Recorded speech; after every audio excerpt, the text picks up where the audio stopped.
இப்ப நீங்க உங்களுக்கு தெரிஞ்சிருக்கும்னு நினைக்கிறேன், இந்தியாவில் நீங்க 2வது முறையாக யோகி ஆதித்யநாத் ஆட்சி பொறுப்புக்கு வந்துட்ட பிறகு கிரிமினல் குற்றம் சாட்டப்பட்டவர்கள் பலருடைய வீடுகள் இடிக்கப்பட்டது. அவன் உண்மையிலே கிரிமினலா இல்ல கிரிமினலாவே அவன் இருந்தாலும் அவனுடைய வீட்டை த்ரூ ப்ராசஸ் ஆஃப் லா இல்லாம நீங்க இடிச்சிட முடியுமா அப்படிங்கிற கேள்வி இருக்கு. அது முடிச்ச உடனே அடுத்து மத்திய பிரதேசத்துல பண்ணாங்க, அடுத்து குஜராத்ல நடந்தது, அடுத்து ஹரியானால நடந்தது, அடுத்து ஜஹாங்கீர்பூர்ல வர நின்றுச்சு. சட்டத்தை அப்படியே தள்ளி வைத்து. ஆனால் எனக்கு தெரிந்து இந்தியாவில் இதை பற்றி பேசுகிற நேற்று நான் ஒரு கார்ட்டூன் பார்த்தேன். நீங்க தமிழகத்திலும் கூட சங் பரிவார் கட்டுப்பாட்டுக்கு அப்பாற்பட்ட ஊடகம் என்று எதையும் நான் சொல்ல மாட்டேன். நான் இதை ரொம்ப இதாத்தான் சொல்றேன். அவ்வளவு இறுக்கமான பிடியை வைத்திருக்கிறார்கள் எல்லா இடத்திலையும் வச்சு. இதன் மீது பத்திரிகைகள் கோவப்படவில்லை. பத்திரிகைகள் ஏன் கோவப்படலைன்னா பத்திரிகை முதலாளிகள் கோவப்படவில்லை. கோவப்படுவதவர் வேண்டுமானால் அந்த பத்திரிகையை விட்டு வெளியே போகலாம். இந்த என்டையர் எபிசோட் ஒரு 56 இன்ச்சில் கட்டமைப்பது, இதுதான் நாட்டுக்கு நல்லது என்று ஏற்றுக்கொள்ள வைப்பது. சாம்ஸ்கியோட வார்த்தையில சொன்னா மேனுஃபேக்சரிங் கன்சென்ட், அதை உருவாக்கியது. இது எல்லாம் யார் செய்தது? முதலாளித்துவம் இதை செய்கிறது.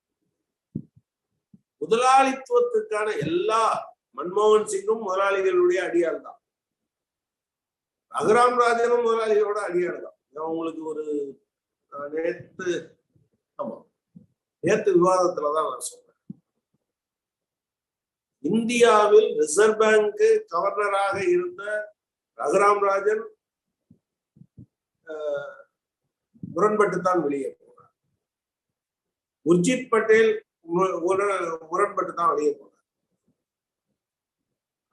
நித்தி ஆயோக்கினுடைய தலைவராக இருந்தார், பேரு மறந்துச்சு, அவர் வெளியே போனார். நரேந்திர மோடி ஆட்சி பொறுப்புக்கு வந்த பிறகு 2 பேர் பிரதமரின் பொருளாதார ஆலோசகராக இருந்தவர். ஒண்ணு அரவிந்த் சுப்பிரமணியம், அவரும் ரிசைன் பண்ணிட்டு போயிட்டார். இன்னொருத்தர் சுப்பிரமணியம், அவரும் ரிசைன் பண்ணிட்டு போயிட்டார். இவர்களே அதாவது அது எதை குறிக்குது?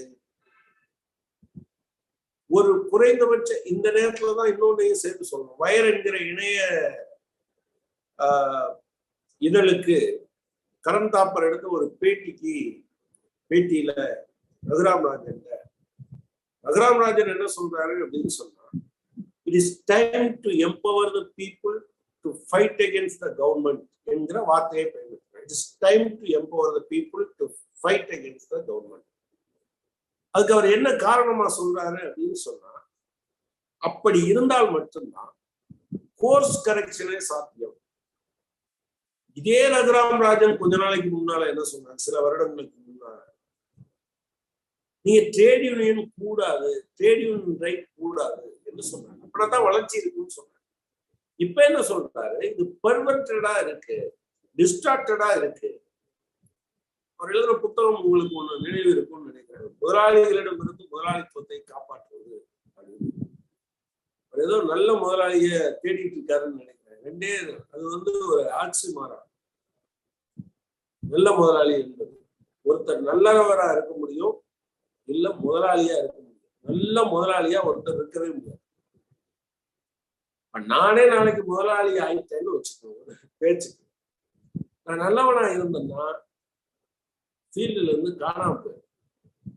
நான் அந்த ஃபீல்டுல யாரு எனக்கு போட்டியாளராக இருக்கானோ அவனை விட நான் நல்ல பிசினஸ் பண்ணா மட்டும்தான். நல்ல பிசினஸ் என்பது லாபம் மட்டும்தான், வேற எதுவும் அதுல தீர்மானிக்க.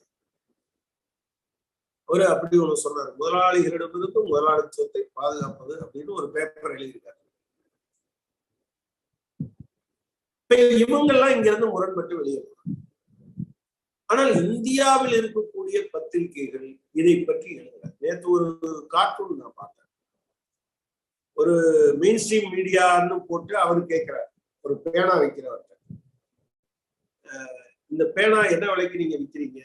அவர் சொல்றாரு, நான் 5 ரூபாய்க்கு விற்கிறேன் அப்படின்னு சொல்லிட்டு அவர் திரும்ப ஒரு கேள்வி கேட்கிறார். இந்த என் பேனாவை 5 ரூபாய்க்கு விற்கிறேன், உங்க பேனாவை என்ன விலைக்கு வித்துட்டு இருக்கீங்க அப்படின்னு அவர் கேட்கிறார். ஒரு பேனா என்பது சொன்னது பொருளை இல்லை, அவருடைய தொழிலை. ஏன் இது வந்து சம்பந்தப்பட்ட ஜேர்னலிஸ்ட் சம்பந்தப்பட்ட விஷயம். ஜேர்னலிஸ்டுக்கு யார் ஓனராக இருக்கிறார்கள் என்பது குறித்தார். இது ஒன்றும் இப்போ புதுசாலாம் வந்து சார், இப்போ சமீபத்துல commissioner of causes, lost causes, commissioner of lost causes என்று அருண் ஷோரி ஒரு புத்தகம் எழுதியிருக்கிறார். நான் அந்த புத்தகத்தை பார்த்தேன்னா, அந்த புத்தகம் குறித்து பர்காதத்தும் அதே போல இன்னொருத்தர் யாரோ, அது வயர் இணையதளத்துக்காக பேட்டி கண்டிருக்காங்க.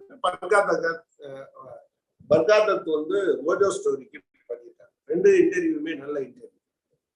அருண் ஷோரி பொய்களை எவ்வளவு நன்றாக அடுக்குவார் என்று எனக்கு தெரியும். ஆனா அவர் ஒரு ஃபைட்டரா ஒரு காலத்துல இருந்திருக்கார். அவர் எப்படி அவர் எழுதிய போது கோயங்கோ முடியலைன்னா கூட இந்திரா காந்தி சொல்லி வெளியே அனுப்புனாங்க என்று அவர் சொல்றார். 1க்கு மேற்பட்ட முறை நான் இந்தியன் எக்ஸ்பிரஸ்ல இருந்து டிஸ்கஸ் செய்யறேன். ஆனா இப்ப நிலைமை அதை விட மோசமாக. ஆனா இது வெறும் மிரட்டலுக்காக மட்டுமல்ல, முதலாளிகள் ஏற்கிறார்கள். ஏன் ஏற்கிறார்கள் அப்படின்னு சொன்னா, அவங்கள பொறுத்தளவுல கோர்ட்டுக்கு செவி சாய்க்காத, மக்கள் விருப்பத்துக்கு சரி சாய்க்காத, சொந்த கட்சியை எடுத்தாலும் ஏற்றுக்கொள்ளாத, நாடாளுமன்றத்தை தான் நினைக்கிறபடியெல்லாம் ஆட்டி வைக்கிற ஒரு மனிதர் இருக்கிறார். அவர் என்ன சொன்னாலும் தங்களுக்கு நன்மை செய்கிறார். மக்கள் என்ன நினைச்சாலும் சரி, நாடாளுமன்றம் என்ன நினைச்சாலும் சரி, நீதிமன்றம் என்ன நினைச்சாலும் சரி. நீதிமன்றம் இந்த சில வருடங்களில் மிக மோசமாக வரப்போகுது. ஒரு சாதாரணமான விஷயம்.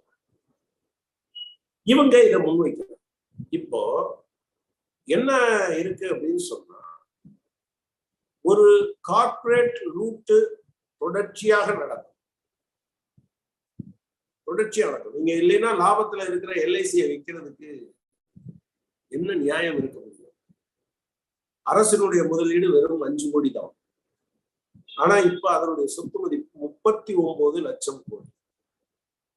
2வது 5ஆண்டு திட்டத்திலிருந்து 5ஆண்டு திட்டம் கைவிடப்பட்ட 2017ஆம் ஆண்டிலிருந்து இந்த ஆண்டு வரையிலும் கொடுத்திருக்க பணத்தையும் சேர்த்தீங்கன்னா ஒட்டுமொத்தமாக 56 லட்சம் கோடி இந்தியாவின் வளர்ச்சிக்காக எல்ஐசி கொடுத்திருக்கு. அதை ஏன் விற்கிறாங்க? அப்போ இது எல்லாமே அவங்களுக்கு கிடைக்கும். அதானி நேத்து முந்தானாலும் நினைக்கிறேன், அதானி பவர் போன வருஷம் 13.13 கோடி லாபம். இந்த வருஷம் 4500 கோடி லாபம். இந்த வித்தியாசம். இன்னைக்கு டாடா பவருடைய லாபம் என்னவென்று வந்திருக்கு. இப்ப என்னன்னா, நீங்க பொது சொத்துக்களை அப்படியே கைமாற்றி கொடுக்க